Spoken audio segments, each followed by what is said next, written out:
Good morning, good afternoon, whatever time of day it is that you are listening, folks. Thank you very, very much for listening. Today is the 17th of March of our Lord 2024. Welcome to yet 2025. Welcome to, it's also April, it's not fucking March.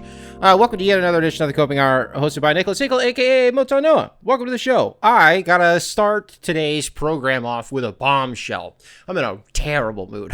I'm in a really, really bad mood. I'm just angry. Like, name a thing that could mess with me today.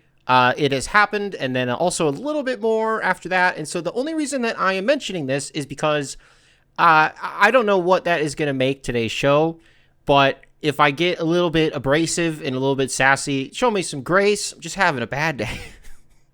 Just having a bad day. And normally when something like this would happen and I go to tape the show, it's like, just have a beer and chill out and then tape the show, and that'll sort of level me out a little bit. It is 10 in the morning. So I'm not going to do that. I'm not going to be able to do that. But folks, we got some stuff to talk about today. What's something that's making me mad in the NBA world right now? Nico Harrison. Seemingly the never-ending saga of this Luka Doncic trade. For good reason. We should never talk about this. We should always remember that this happened. Okay, you've probably seen this, and you've probably heard about this by now. So a day or two before the Mavericks played in the play-in game against the Sacramento Kings, the Dallas Mavericks held a closed-door press conference, like a round table, I think is the way that was the verbiage. The language used was that it was a round table, not a press conference. And it wasn't just any ordinary round table. There were no cameras. There were no microphones that were allowed. And it was also a very select group of Dallas-based journalists that were allowed to be in the room and ask Nico Harrison and, like, the ownership group questions about not just the season, but, like, the Luka Doncic trade, because ultimately that's really the only thing that anybody has to ask Nico Harrison at this point. So it's really interesting to have this meeting where there's been some communication, some back and forth on, like, it's a little bit fuzzy on, like, who was actually allowed here. We know who was there, but why they were allowed there, and maybe why some journalists were, like, excommunicated from being allowed in the door. One thing that we've heard is that if you've spoken poorly of this franchise in the last 2 months, then you were not allowed to be there. But then we saw some of the people that were there, and we're like, well, like, Tim Cato, I'm sure, has said some mean shit about Nico Harrison, and I believe Tim Cato was there. And okay, so that's not really true, but it's also kind of true, and they're sort of trying to shield themselves from any of these clips getting out or any of these sound bites getting out. But then all we did was just read the transcripts after the fact. I'm like, okay, so you're barring off this round table, this press conference, to a very select number of people, and they're not allowed to bring recording devices into the meeting. What are you, a bunch of fucking fascists? What are you, the White House? If you don't acknowledge the Gulf of America, you're not allowed to be in the press room at the White House. If you don't acknowledge that Nico Harrison is doing an amazing job, that Patrick Dumont is not actually a little ass fucking kid, and that the Adelsons are doing the right thing, you are not allowed to be in here. So that's what the Mavericks are doing, is they're taking a page out of the White House's book. Okay, whatever. We also heard that Nico Harrison was asked to do this 2 weeks prior to it actually happening, and for undisclosed, unknown reasons, it didn't happen, and he was able to push it back until now. That's weird. What did we keep hearing during the press conference? Sorry, I'm just going to keep calling it a press conference. It literally doesn't matter. This franchise is a bunch of, it's a goof fest. Who cares? Defense wins championships. Defense wins championships. Defense wins championships. That's what we kept hearing. Nico Harrison kept doubling and tripling and quadrupling down on the fact that this was done in the name of defensive prowess and ability, and that being what they want to be their identity as a franchise, and that's what they want to do, is focus on the defensive end in order to bring a championship to Dallas, which would be the first one since 2011. Okay, that's fine. Nico Harrison just keeps being like, yep, this was the right thing to do. This was the right thing to do. And they were like, hey, Luka was going to sign the Supermax. And Luka was like, well, we don't know that.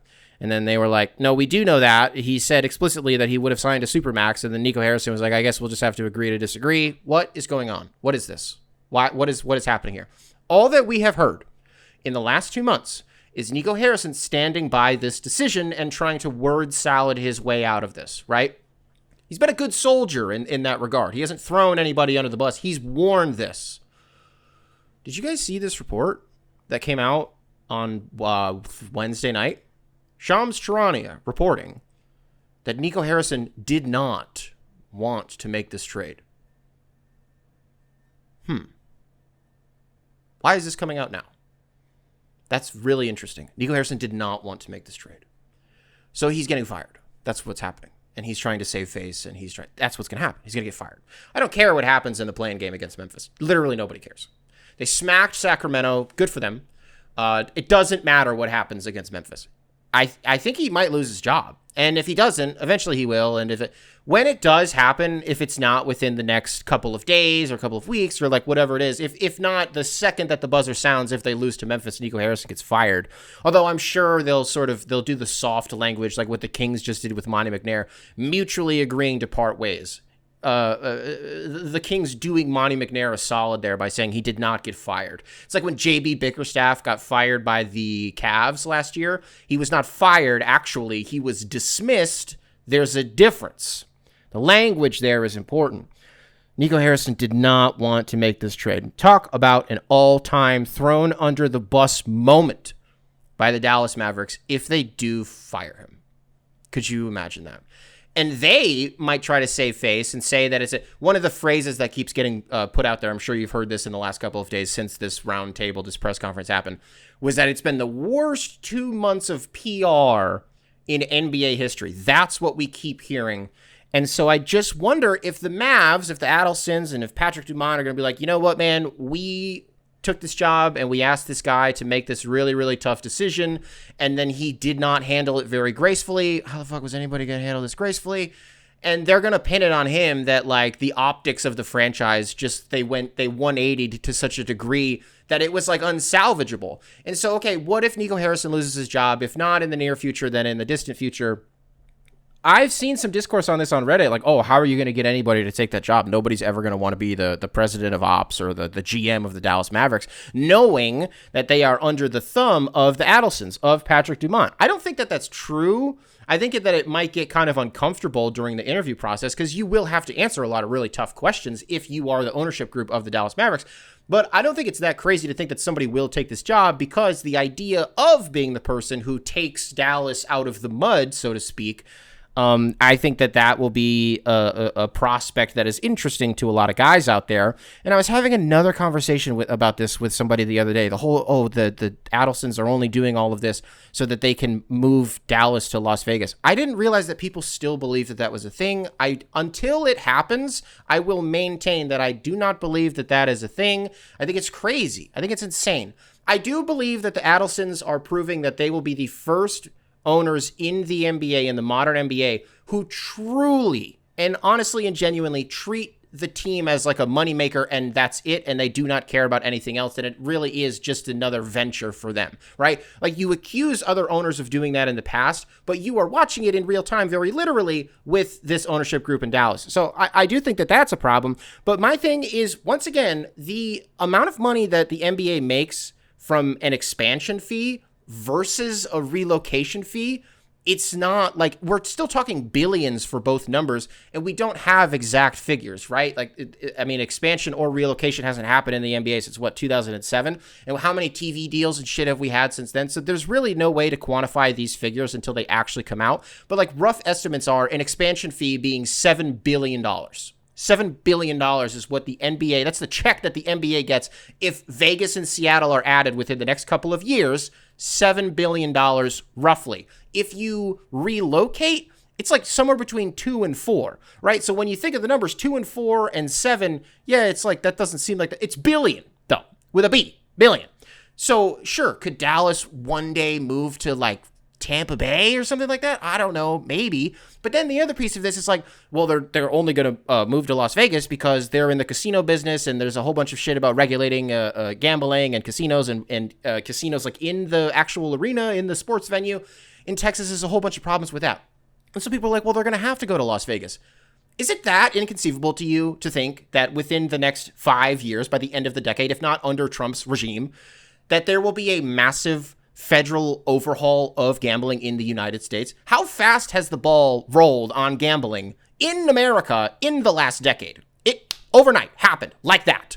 And right now, yes, states on a state-by-state basis are allowed to make the decisions for themselves. So, like, is it really that inconceivable to you to think that it's Texas? Texas will figure this out. If any state is going to figure this out, this Looney Tunes ass scheme, it's Texas. I'm not worried about it. I don't think Dallas is going anywhere. Is it the same ownership group that owns the Wings? Because now they have Paige Beckers. Seems like a pretty lucrative opportunity to have the number one pick and to draft a player that... What's interesting to me about Paige Beckers is, like, former players aren't shitting on her the way that they did with Caitlin Clark. I think that's interesting. Maybe because by the time Paige Beckers, like, starts playing in a month, nobody's going to be, like, face of the league day one before she even plays. And I think, that rubbed a lot of people the wrong way. I don't really want to have this conversation right now, even though I'm the only one here that's talking to myself. And so I'm literally the one that started the conversation. Nico Harrison. Did I get Ballsack Sports? Is that what happened? Is that not a real report that he didn't want to make the trade? Maybe I'm wrong. Maybe I saw a good bang-up Photoshop job, and I got, and Ballsack Sports gets another. They get another tally on the column. But if that was real, I don't know. It is inconceivable to think that we have gotten to this point and somehow we're still talking about it. But again, there's good reason that we're talking about it. I think we have to keep talking about this. We have to keep hammering home how just absolutely insane this is. What else is going on in the NBA? Well, did you guys see that RFK said that he's going to figure out the cure to autism? I was talking to my girlfriend about this. He said 2 weeks from now. I thought I read September. Whatever the case is. RFK was like, oh, we're going to figure out what causes autism, and he's probably just going to be like, oh, it's vaccines. It's vaccines, and we didn't, it's you look at the data, and the whole time it was vaccines. And the reality is that it's probably just that, like the diagnostic practices and the regulation, the way that the criteria that we use to flag autism in kids has rapidly changed. And so it's just the more you learn about something, the more easily identifiable it becomes. And the spectrum that it is more easily identifiable. It's probably just that, honestly. You're probably like, I thought you said, what is going on in the NBA? What does this have to do with the NBA? I think it's important to keep an eye on Sam Presti for something like this. I think his days are numbered.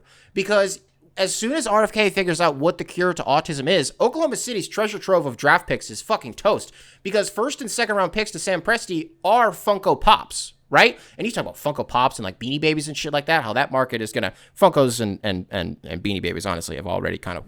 They're just in the mud already. But the point being, Sam Presti is going to have to make that trade. Whatever it is. So if he does find the cure to autism and Sam Presti isn't allowed to be a fucking degenerate junkie anymore I love collecting all of these draft picks. Congratulations, Giannis Antetokounmpo. You are a member of the Oklahoma City Thunder, and then whatever they have after that, it's probably going to be more. Is there something to be said, honestly, about how it's kind of weird that the league has never cracked down on that? I think there is a rule about how many draft picks you are able to own. Well, actually, then that kind of just takes away it detracts from the entire point. Because if there is already a rule, and it's not like, because Sam Presti doesn't abuse it. He just has them. And then every now and then he makes some dumb thing on the margins. He'll trade 3 seconds for a second or something like that. I don't know if that's ever actually happened.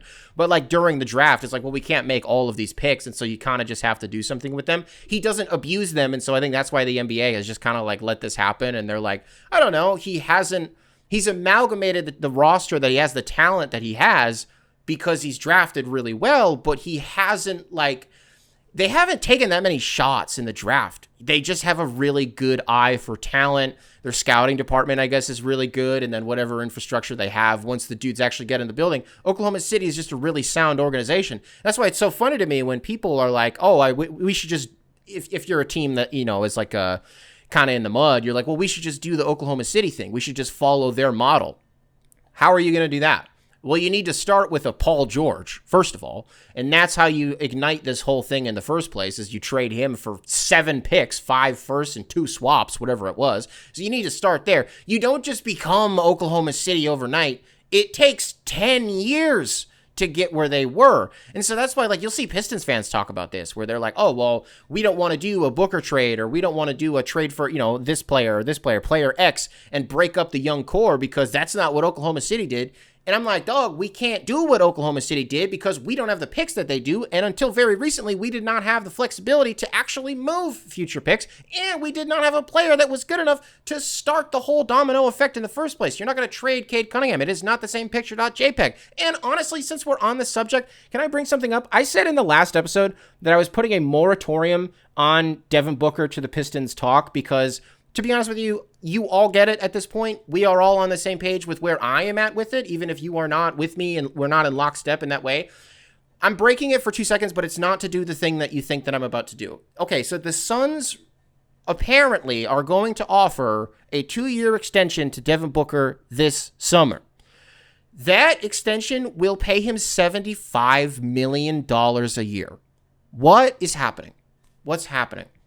I don't recognize these numbers anymore, and it is impossible to quantify it. And that's why it's so funny. Like, you give Tobias Harris a $60 million contract or whatever it was. He's making like $20 million a year. People are like, oh, you got to pay Tobias Harris $20 million a year. That's not that good. Dog, that's just the rate. Like, the mid-level exception is probably like $15 million. So, like, gone are the days. You talk about, like, how fast things move and, like, dude, sports contracts are a whole thing. That, like, we talked about gambling and how just overnight it just kind of was a thing and it was in our faces and then it was integrated in our sports broadcasts and it's on commercials and it's just everywhere. It suddenly went from this super taboo thing in America to now it's just ingrained in our culture. These contracts, these figures that you're seeing mainly in the NBA are astronomical. And honestly, you know, you're probably expecting me to do the thing where I'm like, oh, well, now we're not going to get Devin Booker. I don't care, dog. If you're going to get paid $75 million, I'd sign that contract too, honestly.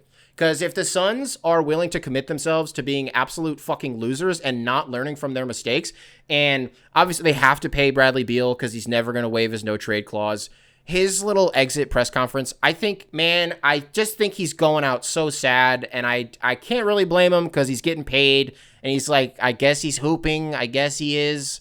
You want to tie yourself to Devin Booker and Bradley Beal for the next couple of years while you just kind of do what? While you do what? Matt Ishbia, you fucking... I don't know, man. I don't recognize it anymore. I don't know. And you know, about a month ago, we were talking about how close are we in the NBA to, like, 360 deals, like what you see in the music industry, what record labels will do to their artists, where we're not just paying you to make an album, and we're not just taking money from your streams and from the merch that you sell on tour and your ticket sales. We have our hand in everything that you do. So if you do a commercial with T-Mobile and it has as a music, it's like, let's say Post Malone does a commercial with Bud Light or with T-Mobile, and it has nothing to do with his music. It has absolutely nothing to do with anything. If you're signed to that 360 deal, guess what? Now your label gets a cut of that. How close are we to that in the NBA? It would involve the Players Association completely selling its players down the river, and like, it's not going to happen, but it's not that crazy to think that it could happen if these players are going to be getting paid $75 million a year. The moment that you see somebody sign a deal that at some point down the line pays them $100 million a year, it is time to start pounding the alarm, because, like, what are they bringing to the table other than viewership and I guess merchandise and I guess ticket sales? But if you're paying Devin Booker $75 million a year and you're also still paying Bradley Beal however much money he makes a year, it's probably north of $50 million. I have no fucking idea. You're not going to sell that many tickets because your team's going to fucking stink. Your team's not going to be good. Maybe you'll sell some jerseys, I guess. Maybe you will. I don't know.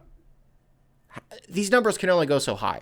And it is not indicative of, like, the NBA being in trouble. It has nothing to do with that. That TV deal was very lucrative.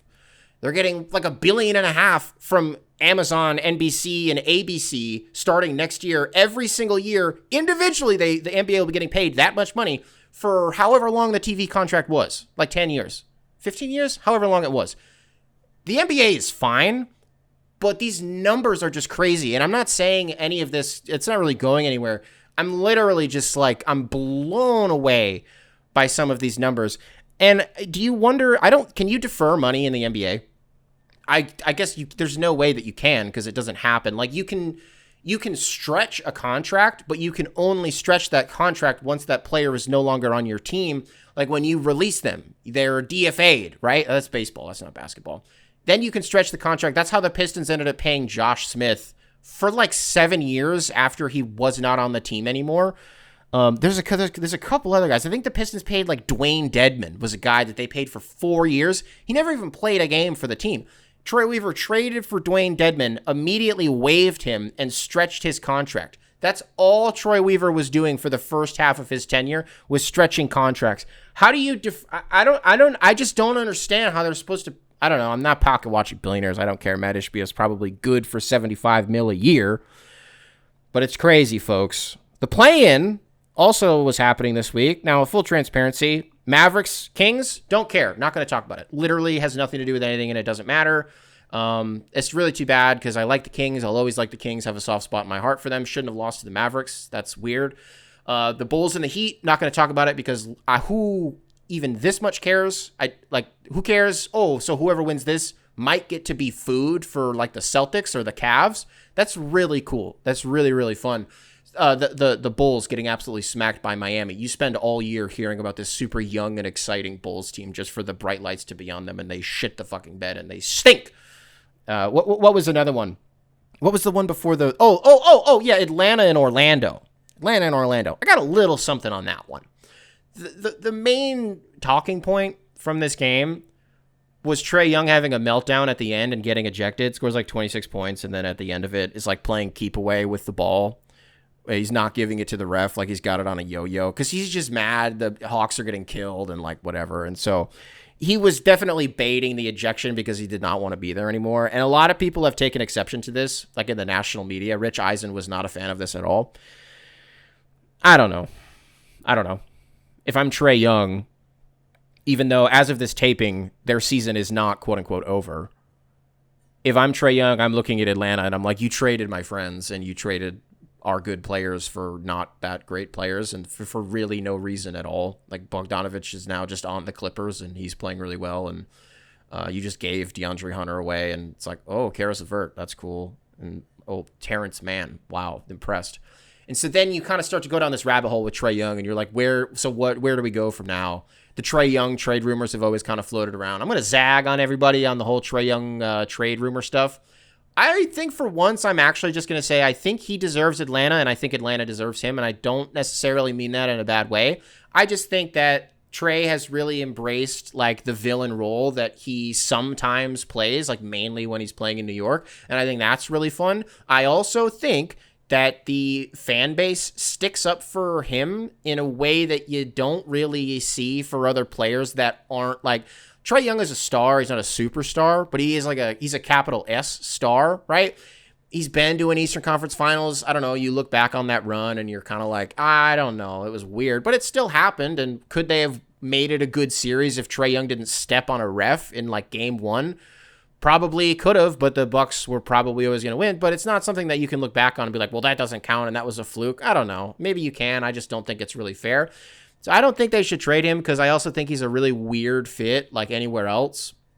Like who would want Trae Young right now? Are you going to give him does Orlando want Trae Young? I think they would be more in like the Devin Booker business or like the Jordan Poole business. Maybe you want to go in that direction. I don't know, something like that. What did you get it? Portland? No, probably not Portland. I don't think Trae Young really wants to be there anyways. But I do think that Portland fans coming off of the Dame stuff, they are equipped to deal with the backline defense on social media of a guy like Trae Young. So I guess the fans deserve Trae Young.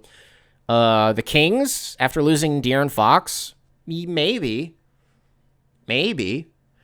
I don't know. Phoenix, because that's the other thing about Phoenix signing Book to a $75 million deal. I don't know where that would put them in. They would be in like the umpteenth apron. I don't know how they would move anything.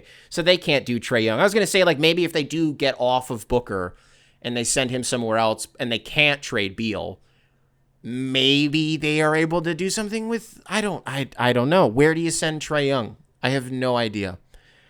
But you have a team that is so strong defensively. Dyson Daniels is he the best defender in the NBA this season? Statistically, he's been up there. Jalen Johnson's been good. Risa Shea, I like him better as a shooter. I have more fun watching him on offense. I don't want to say I've been a hater of his all year, but I've definitely ignored him because I don't care. But he's proven me like, I'll say wrong. Because because he's good. Reece Sachet is good. And so there's stuff in Atlanta, but then when you think about their defensive identity and where does Trae Young fit into that? He's like built like Kevin Hart. Like there's, you know what I mean? Like where is he supposed to go? I don't think they should trade him. I don't think they should. I think that, again, I'll wrap this up with how I started it. I think that Atlanta deserves Trae Young, and I think Trae Young deserves Atlanta. Golden State and Memphis. Whoa. You know, we've been seeing since the Jimmy Butler trade that the Warriors look like the Warriors again. Like the way that we've conceived of them for the last decade or so. It's like, wow, this is the super fun and super mobile and super explosive Warriors that we've been expecting. Jimmy Butler shooting like 17 or 18 free throws in that playing game. What is that? Come on. That's not fun. I mean, him and Steph were killers. Jimmy Butler was murdering Zach Edey, and in the Steph-less minutes, because he had the little makeshift cast on his thumb, and so, you know, when Steph checks out of the game and Jimmy just takes over. And like this relationship, this my turn, your turn, like I don't want to say like LeBron and D Wade thing, because I think they're actually a little bit more complimentary than those two were. Is that a hot take? I don't know. I think that watching those two play, there's like this sense of reinvigoration from the whole team. And this has been, again, going on since the trade deadline, since they made this move in the first place. And you also look at a guy like Quentin Post. Holy shit, how many threes did this guy hit in the game? It was probably only like 4, but it felt like every single time that either Memphis was kind of clawing their way back into it or the Warriors were like one shot away from avalanching the whole game, it was Quentin Post that was coming up. Now, the game did eventually come back around and, you know, Memphis loses because of a 5-second inbound violation and whatever. But like the way that the game started, Memphis is up, 7-2? And then you blink and Golden State goes on a 29-7 run. What just happened? What's going on here? What is going on? Golden State is electric again.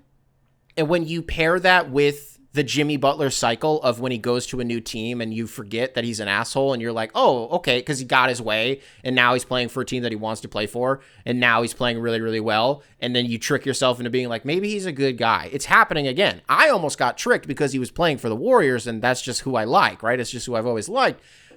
No, I'm not falling for it. I want them to do really well, but I'm not falling for it. I'm not doing it.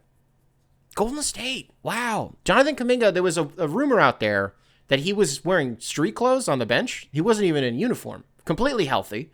But Steve Kerr in recent days, I would say like within the last week, has been like, no. It is over for Jonathan Kuminga and we are not going to play him anymore. And brother, you don't even need to suit up because you're not going to check into the game. It was after the last game, the game number 82 against the Clippers, I think is when it was. Kuminga didn't play, but he just shot around after the fact. He gets his reps up because he's staying ready. That's really too bad. And there's really two sides of the story on this one. Either he's the most athletic guy that the Warriors have and they need to give him a chance. They just need to throw him out there and see what happens.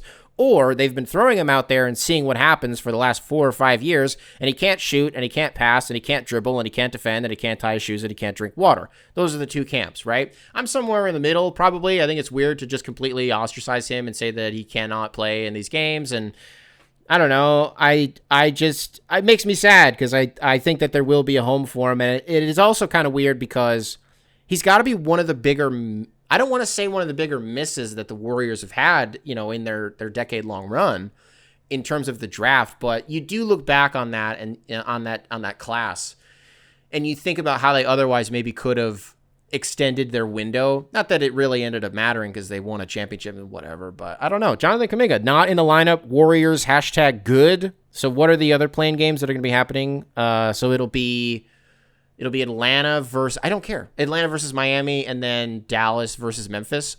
Okay, you guys will be food for someone. Okay. John Morant turns his ankle, and that was kind of it for after that, he just didn't do anything. Man, Ja is so fun. We make so many jokes about him on this show, but he really is fun to watch, like when he's on, because he had that one where he like went glass to himself, and then was it a layup that he did? And it's just fun. Like when he just goes out there and he's just Ja. It's easy. I'm saying this sort of to myself. It's easy for me to sort of meme him into the ground and just think about how hilarious all of the shit that he does is, while also forgetting that he is actually a good basketball player too, which is the problem with him doing the shit that he does sometimes. Cause it's like, dog, will you just chill out? Because I would like to see you on the court. That was the play-in, folks. playoffs starting on Saturday. Detroit Pistons, New York Knicks. Gotten a lot of emails from you guys. A lot of them suggesting that I was wrong for saying that Cade Cunningham was going to be the best player in this series. And you guys, a lot of you cited playoff numbers. I don't give a shit about that. That's literally not what I was talking about. I'm talking about this season. Who is the best player this season in this and both of these teams? That's Cade Parker Cunningham. So you can tell me that the playoff experience does matter. I would agree with you in that sense. And then when you start to cite all of these playoff numbers that Brunson put up last year and him finishing in the MVP voting, and if I had anything to say about it, I probably would have put him like, what did he finish? Fourth? At best, he would have probably finished like third. I'm not slighting him at all. And that's kind of the thing here is, my problem with this series is that I find the Knicks to be incredibly likable. And I'm not really saying this just to sort of be a fence sitter here and be like, I don't want any animosity in this series. No, I mean, first of all, I don't, but which we'll actually highlight in just a second. But the second thing I wanted to say is if this was any other team, you know, I think Leon Rose has built a really likable cast of guys. And I think that's kind of the sentiment is like the Knicks of new are not the Knicks of old where you kind of view them as like villains and you think that Knicks fans are annoying and like all this stuff. It's not the same thing anymore because they just have a really good bunch of guys, right? And I think if you fault Leon Rose for anything, it would probably be for breaking up the Nova Knicks before they even got a chance to play a game together, sending Dante DiVincenzo to Minnesota. But if it's in the name of trading for Karl Anthony Towns, you can't really pass that up. You can't say no, especially because for all intents and purposes, that has completely worked, right? One of you guys said to me, listener of the show, Tony, sent in maybe the longest email I've ever seen in my entire life. I swear to God, it had to be at least 2,000 words with a bunch of bulleted points and bolded words and stuff like that so that I could... It was like a complete, thorough analysis of the series. It's too much to read on the show. But one of the things that he said in there was that the Pistons being 3-1 against the Knicks in the regular season does not mean anything at all, and that it is not an indicator of what is going to happen in the series. I push back on that for one reason. It is easy for me to say that it matters because the Pistons were the ones that were better. The reason that I think that it matters is because you are able to get, if you look back at those games or if you just remember them, you are able to get a glimpse at what this series might look like. And if you're the Pistons, right, and you think about matchups and you think about Karl Anthony Towns, like who is going to guard him? Is it going to be Jalen Duren? I think it's probably going to be Duren in game one. And then after that, they'll kind of maybe adjust course if need be and put Stu on him because Isaiah Stewart was the one that was having the most success against Karl Anthony Towns this season. It's going to be tricky for a guy like Cade because New York just has so many good defenders that it's going to be tricky if dudes aren't hitting those shots. Like if you're kicking out to Malik Beasley, who wrote, by the way, in the Players Tribune today, as of this taping, Detroit versus Everybody is what it was called. And it was just chronicling like his journey as a man and like as a kid, like growing up being a Pistons fan and like going to Joe Dumars' gym and all this stuff, hanging out on 7 Mile. And it was so good that I got goosebumps. My goosebumps had goosebumps. I got chills. I almost started tearing up at the end because I was like, this is a team that wants to go to war. This is a team that is ready for this challenge, is embracing it, and has worked tirelessly to do it. This core that we've been watching for the last few years, it is culminating. This is what it has all been for, is this moment. And Pistons fans, like, we did it, man. Like, we got here. I don't know how the series is going to go. We're taping this before it has even started. So there's a world where they get swept, right? And the Pistons go out sad. It's not going to happen, and nobody thinks that that's going to happen. Even Knicks fans don't think that that's going to happen. But, like, it doesn't matter. I'm so thankful to have a product that we're proud of. And that we want to go to war for them the same way that they want to go to war for us. You know what I mean? That relationship is so important because those, at worst, 2 games that are going to be played in Detroit, in LCA, are going to be deafening. They are going to be incredible. And I am really excited for the Pistons to play in the Garden, if not just because I really, really want Cade to have a playoff moment at MSG, because that is the Mecca, right? That is the staple arena of basketball, is Madison Square Garden. It is an institution, and it is one that we have a tremendous amount of respect for on the show, and I would be saying that even if the Pistons weren't playing the Knicks. I feel like I'm kind of all over the place, and I've sort of stopped making points and started making other points. So let me say this, Knicks fans. I am going to do everything in my power, because I do like this Knicks team a lot, to chill. And I will lay out very briefly some things that, unless this happens, I will be chill, and I will try to be level-headed, and I will not be an asshole to you guys during the duration of this series. Anything short of something relating to Isaiah Stewart getting ejected, I will get fired up and we will butt heads over that. I don't care what happens, even if the entire world thinks that he is wrong. I'm telling you right now, we're not going to say that he's wrong, okay? And what I'm about to say next, this goes for Knicks fans too. You guys can talk your shit. 40 points. If anybody gets 40, you can do a little bit of this. For those who are not able to watch today's show, I'm doing a little yapping, a little yap motion. You can do that, 40 points. Triple doubles, we'll know it when we see it. If it's a Josh Hart special, 13, 11, and 10. No, that's just Josh Hart doing Josh Hart shit in the playoffs with his like New York, his NY braids that he's probably going to get again, right? So what do we got? 40 points, a triple-double. We'll know it when we see it. Isaiah Stewart getting ejected. I think that might cover it. Anything else, we'll know when we see it. But I think for the most part, I really want to keep this chill. I really want to keep this civil because I'm just happy to be here. I expect them to win, by the way. I still expect them to win, but I don't know. I'm just happy to be here. copingoursubs@gmail.com, spelled phonetically. Email available in the description, wherever it is that you listen to this program. We got this one from, is it Dagan? Dagan. I was going to say Drajan, but there's no R. It wouldn't be Dajan. Dagan? I apologize, brother, that I don't know for sure. But their subject line was, Ja Morant died. Now, chill. Ja Morant did not die. You'll see when we get there. Hi, Nick. First-time emailer, long-time listener. I had a dream last night that Shams announced that Ja Morant had been shot to death. The worst part about it was that my first thought was that it still wasn't as important as the Luka trade. Genuinely, what would have to happen in the NBA for the announcement to be as impactful as the Luka trade announcement? Hell, was the Luka trade more impactful than the bubble? I'm not even a Mavericks fan, and it's been invading my dreams. Wishing you the best. Something that would have to happen in the NBA to, like, pass Luka Doncic in the oh my god factor. Was the announcement of the bubble crazier than that? Is that what you're saying? No. I mean, no.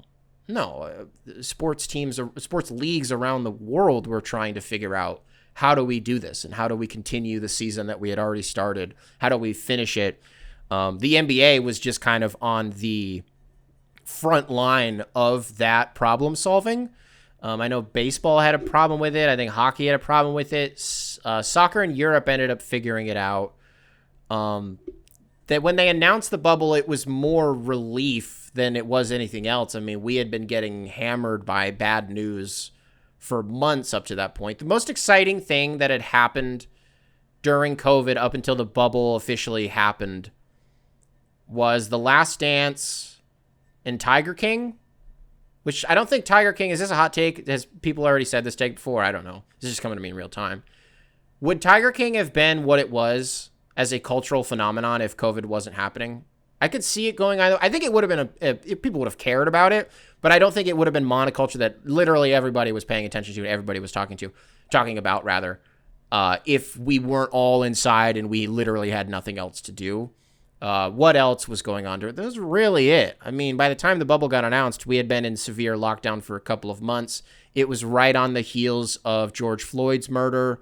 And so you go to all these, you got all these protests nationwide. And then that's also that's why they had the social justice messaging on the jerseys in the bubble. And no, but it wasn't crazy that it happened. It wasn't reality shattering, because it was something that they had been talking about for a while. The Luka trade, literally nobody was talking about it, and then it just kind of happened. What is something that would have to happen in the NBA that would surpass that? I mean, anything short of, like, Victor Wembanyama getting traded, I don't think would move the needle. And I think it would be similar to the Luka thing if Wemby got traded, even if he got traded for something that was quote-unquote reasonable, right? So, like, when RFK figures out what the cause of autism is, and then by way of that, we get a vaccine, and then Sam Presti is not allowed to hoard his first-round picks anymore, and he has to cash in, and he has to go get Victor Wembanyama, and I almost said San Francisco. San Antonio gets 15 picks and 9 swaps for Victor Wembanyama. I still think that's going to be pretty crazy. Anything other than that, LeBron announces that he's retiring, and then not just that, but then he's also like, as soon as he retires, he plays his last game. He's like, I've been gay the whole time. That would be, you talk about reality shattering. That would fuck with a lot of people, especially when you consider the demographics of the NBA. I think a lot of people would have some stuff to say about that. Cannot imagine ESPN, first take, LeBron James announces that he's been gay the entire time.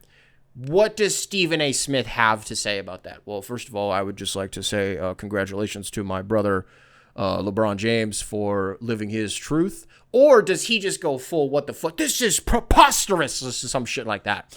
Who else? I softly conspired for a few years that Kawhi may have been. And I thought that that's why he was so shy. And that's why because he's around all these guys all the time. And so he was just like, I don't know. And then the Raptors won a championship. And then there was very funny videos of him like in strip clubs. Just, I don't know, maybe he needs a beard.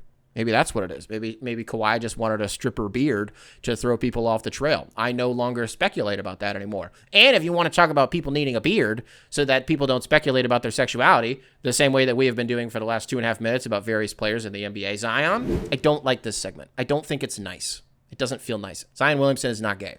If he was gay, it would be funny. Not funny for any reason other than like, whoa.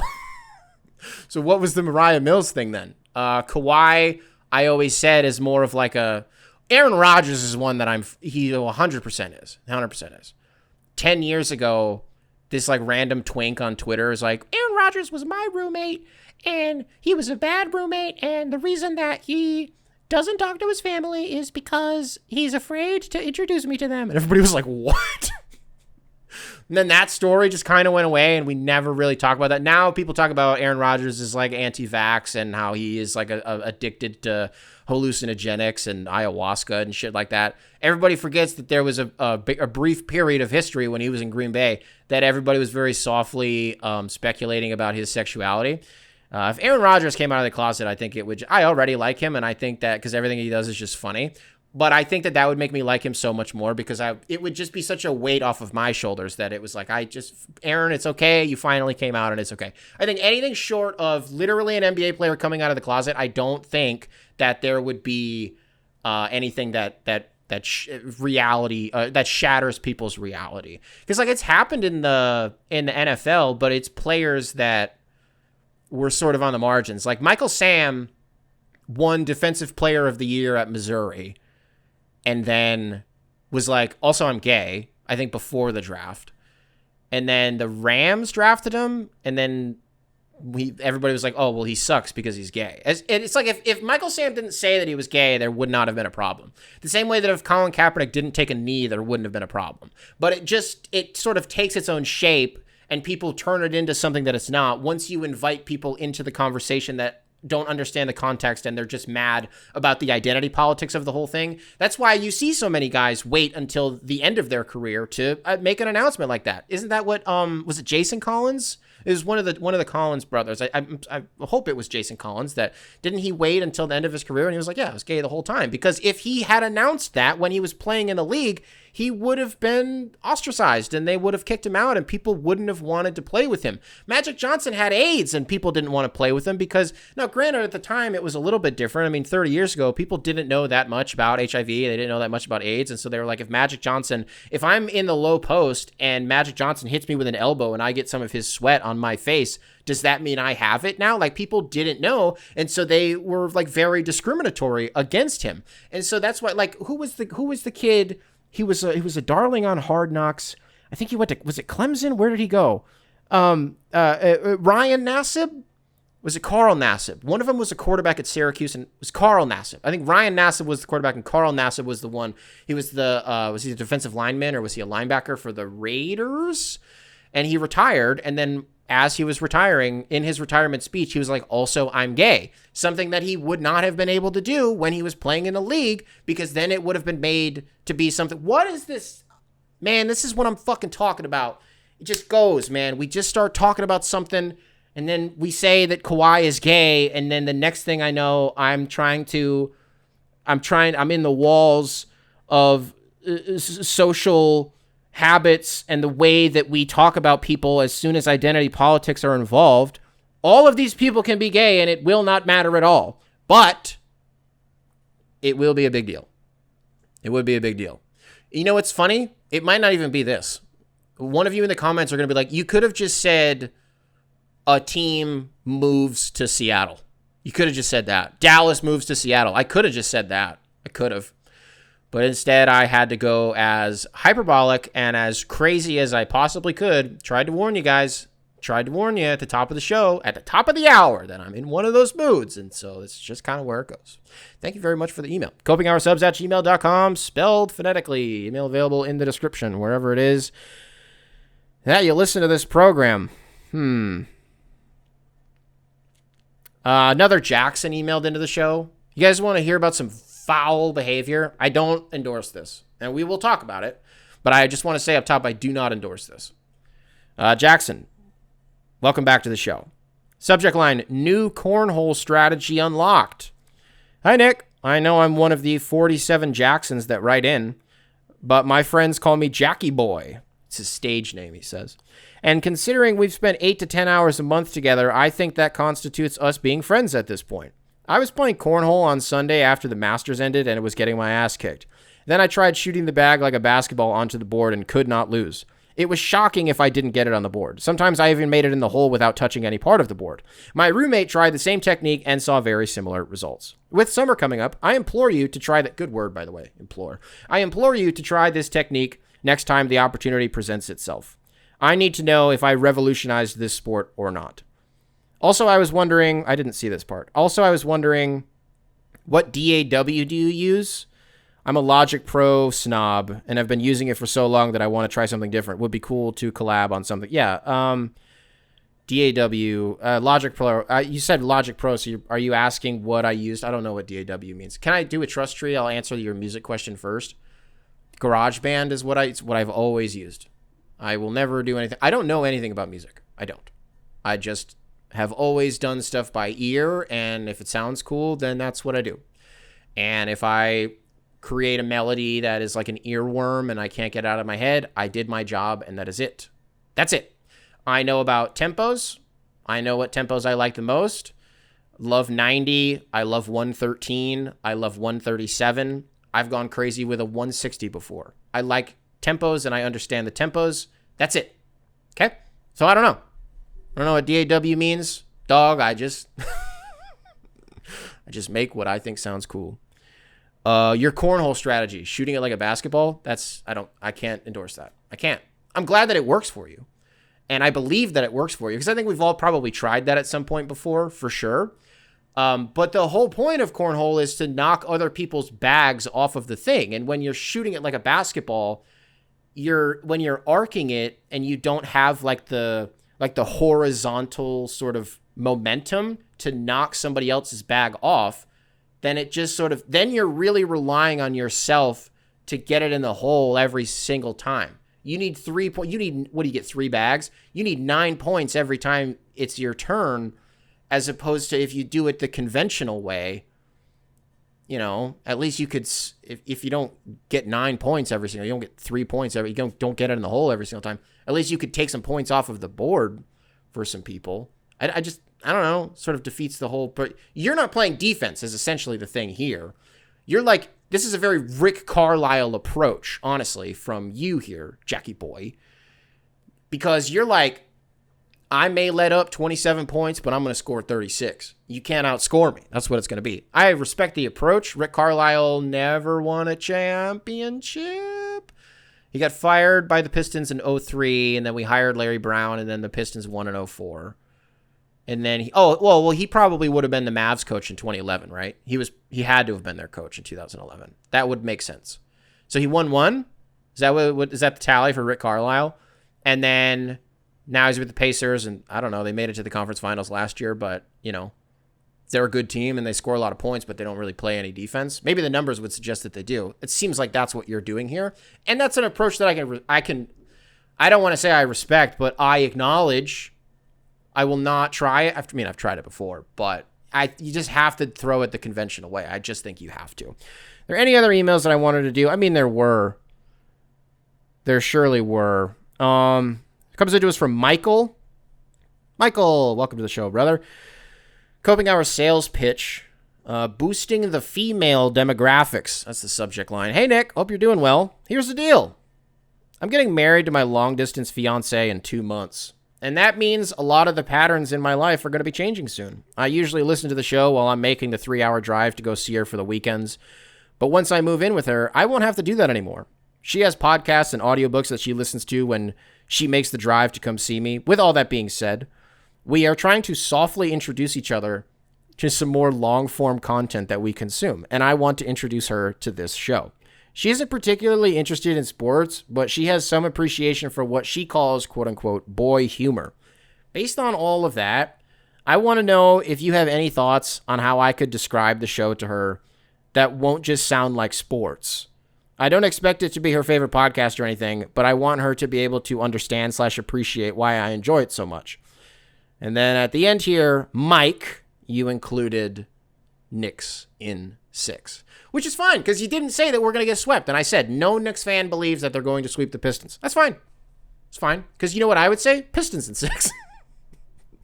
So, Mike, you and I hope you listened to the segment where I was like, we're going to be nice to each other during this series unless one of the aforementioned things happens.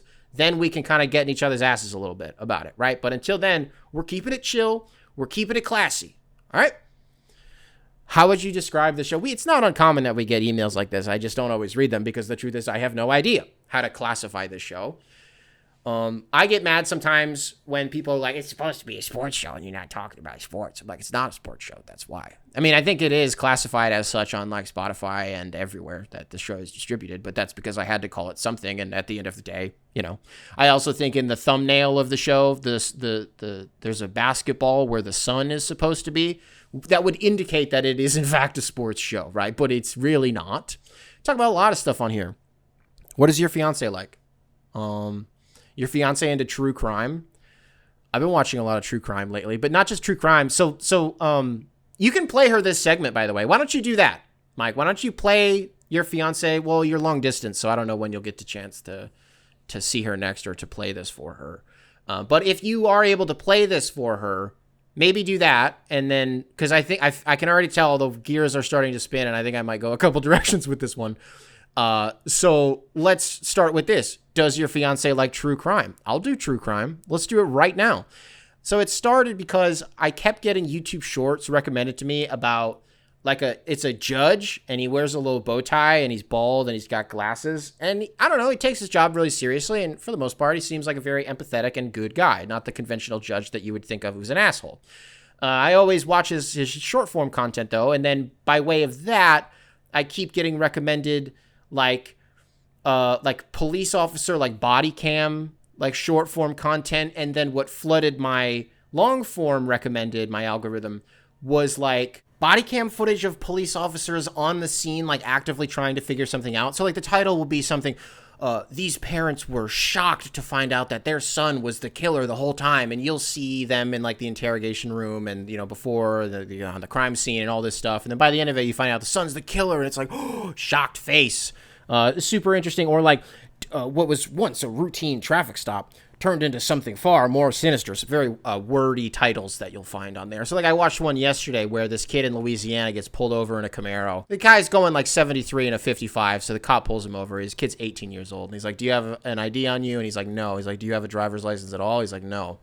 And the kid's just lying out of his ass and blah, blah, blah, blah, blah. And he's like very uncomfortable and he's not cooperating. And so the cop is like, all right, it smells like weed in here. Do you have weed? And the guy's like, yeah, I have weed. And I smoked weed like an hour ago and blah, blah, blah, blah, blah. The kid's being very evasive about where he's going. And then the cop sees that there are like 3 bullet holes in the back of the car. And he's like, what is this? What's this? What are these bullet holes? Long story short, there was a dead body in the trunk. All right, so it's just stuff like that. And they're like 20-minute long videos. I'll do true crime. I'll review those videos if I have to. I'm just giving you something real quick. What else does your fiance like? Does your fiance like Sex in the City? Now, we may be entering the chauvinist territory by me assuming that because you are engaged to a woman, that they have to like Sex in the City. That is not what I'm saying. I am just asking if that's the question. Right? NBA to men is what Sex in the City is to women. I love Sex in the City. I'll do Sex in the City right now. Let's do it. I hate Carrie Bradshaw. I think she's one of the most deplorable and spoiled brats that we have in our television zeitgeist. I don't think she's a good person. I don't think she's a good character. I'm almost to season 4. My girlfriend's seen every single episode. She's seen the movies. She's seen, and just like that, she's seen all of it. She's just watching through it with me because I love the girly pop shit. And so I was like, this is culturally something important that I should probably watch eventually. So she's watching it with me, and we're almost on season 4, right? So a lot of stuff could happen. I'm still waiting for there to be some character development for Carrie Bradshaw, though, because everything she does, she's only thinking about herself. She makes these really snap decisions that are incredibly selfish, and she literally never thinks about anybody else. Because, like, it's one thing if you're Charlotte, and even if you're like a little uptight wasp, you are strong about the convictions that you do have, and you do everything in your power to stick to those convictions, and I admire that. If you're Miranda, you are a career woman who wants a little bit of a man on the side, right? More convictions, and she sticks to those, and she tries to stay within those confines. Samantha, she's just like, what's up? I love having sex with men, and I do not care about anything else, and my career is cool because I make a lot of money, but like ultimately the power dynamics and yada, yada, yada. I am a woman who likes to have sex, and I will do whatever. It's a means to an end, honestly. I will do whatever I can to make this happen. These people are fleshed out in a way where they are always consistent, and they always do the thing that you think that they are going to do. And I guess Carrie Bradshaw is technically the same way in the sense that everything that she does makes her look like a little-ass kid, and she's just a baby, and I think she's really annoying, and everybody in that show wants a man until they actually get a man, and then they identify what they actually want, and then they eventually get what they actually want, and then they decide that that's not the thing that they actually wanted anymore, and then they just end up alone. That's like basically the whole show, but it's really good. And I really, really like watching it. What else? What else does your fiance like? Does your fiance, are they into the world of like the news? Your fiance into the news? You talk about something that's getting everybody riled up right now. I owe somebody, by the way, on this show an apology, because it was like 2 or 3 weeks ago that one of you guys emailed into the show, and you said that America is currently entering one of its darkest chapters since the Japanese internment camps during World War II. And the reason that they said that was because at the time that they said that, what we knew was that people were being put on planes and being shipped down to El Salvador with no due process. That's kind of all that we knew, and there were some videos of dudes getting their hair cut off, and we didn't really know where they were going, but we knew that it wasn't good, and I said at the time, I think in spirit your head is in the right place, but it seemed a little sensationalist to go that far as early as they did when we didn't know that much at the time. I owe that guy a sincere apology because they were right. They were so early to making that point, and I don't even think they realized at the time how right they were going to end up being, because what do we know now? A father of 3 special needs children, by the way, from Maryland, who fled here when he was 16, was recently deported to an El Salvadorian death camp. And the one thing that was a conquête, is that what the acronym of it is? There is sufficient aerial imagery to suggest that these are death camps. And the reason that we keep hearing the same phrase over and over again, people who enter here do not leave, it's because they're getting killed. This is not a prison where guys are going, they're not getting rec time, there's no education, and you're going to tell me, well, Nick, these are the biggest and baddest terrorists, not just in South America, but in the entire world. Are they? Because what we're hearing right now, if not just for the guy from Maryland who was wrongfully deported, and according to Trump's minister of fucking propaganda, Carolyn Leavitt, it was a clerical issue. The Stephen Miller being like, oh, these are the worst terrorists in the world. There was a study done by Bloomberg that suggests that roughly 75% of the people that have been deported from the United States and sent down to that El Salvadorian prison are completely innocent and without criminal record. And that's the problem, right? There's literally no due process. And then once you send them down to El Salvador, that's out of our jurisdiction. Well, how are we supposed to get them back? There's nothing we can do about that. What do you want us to smuggle terrorists back into the United States? The guy that we're talking about from Maryland did not have a criminal record before he came to the United States, and he did not have a criminal record in the United States. He was pulled over in 2019 and was subsequently arrested on suspicion of being a fucking member of MS-13, and then they tried to charge him with being a gang member in New York, despite the fact that he had never lived in New York and had potentially never even set foot in New York before. And then so he spent the last 5 years, every single year, meeting with like immigration officers, and every single time they're like, oh yeah, you're fine. Motherfucker gets pulled over, and they sent him to El Salvador. And so when you start to see bodies getting piled up, and that's the thing that we don't know for sure, when I talk about the aerial, the photos being sufficient evidence, it would appear that there may be piles of bodies in this prison. And we know that there are 8 major cells that hold like 65 to 85 people at a time. But then there are other buildings in there that we don't know anything about, except that there are just, I mean, there's some like, at the front of it, there's clearly some stuff for the employees, like laundry and stuff like that. The entire place has gravel on the ground so that if anybody does escape, it's easy to hear them. The senator from Maryland who decided to go down there to check on this guy was told that he's not allowed to see him and that nobody actually knows about his well-being right now. What do you think that means? This guy's not getting out of there. If he's not already dead, which we do not know, because if he does get out there, what is he going to do? He's going to blow the whistle on the whole operation. He's going to talk about the conditions in there, which we already know are not very good. And so when Stephen Miller goes out there and Carolyn Levitt go out there, and they're basically like Goebbels to Hitler, both of them combined, and they're talking about how people of the United States should be thanking Donald Trump because he's deporting all of these terrorists and all of these criminals. A 19-year-old kid was falsely picked up by DHS and was set to be deported before they realized they had made a mistake and that's not actually who they were looking for. And then they dusted their hands and they said, fucking send him anyways. And now you have Donald Trump in the Oval Office talking to El Salvador's president in a sea of cameras, talking to America, talking to the world, saying these homegrown criminals that we have in the United States who are not actually immigrants at all, maybe we should start sending them down there too. It is happening in front of your eyes. If it can happen to them, it can happen to you. What is the expression? Something to the effect of, first they came for the immigrants. I said nothing. Then they came for the Jews. I said nothing. Then they came for the homosexuals. I said nothing. Then they came for the physically and mentally disabled. I still said nothing. And by the time they came for me, there was nobody left to defend me. I don't know how slowly but surely this is becoming a bigger and bigger and bigger and bigger and bigger story, but we need to be highlighting more of these names.